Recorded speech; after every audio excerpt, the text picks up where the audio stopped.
BDR সদর দপ্তর পিলখানার বর্বরচিত হত্যাযজ্ঞের সেই কালো অধ্যায় আজও কাঁদায় জাতিকে। বুধবার 25শে ফেব্রুয়ারি 2026 জাতীয় শহীদ সেনা দিবস উপলক্ষে শোকের চাদরে ঢাকা বনানীর সামরিক কবরস্থান।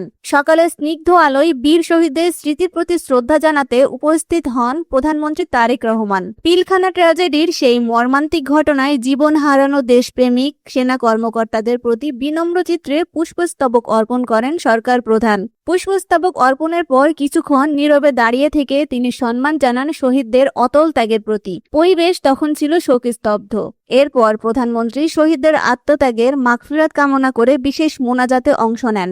দেশের সার্বভৌমত্ব রক্ষায় জীবন উৎসর্গকারী এই বীর সেনাদের আত্মত্যাগ জাতি কখনোই ভুলবে না, এমন বার্তায় যেন প্রতিফলিত হলো প্রধানমন্ত্রীর এই শ্রদ্ধাঞ্জলিতে। পিলখানা হত্যাকাণ্ডের বিচার ও ন্যায় বিচারের প্রশ্নে সরকারের দৃঢ় অবস্থান পুনর্ব্যক্ত করার পাশাপাশি এই দিনটি স্মরণ করিয়ে দেয় জাতীয় ঐক্যের গুরুত্বকে।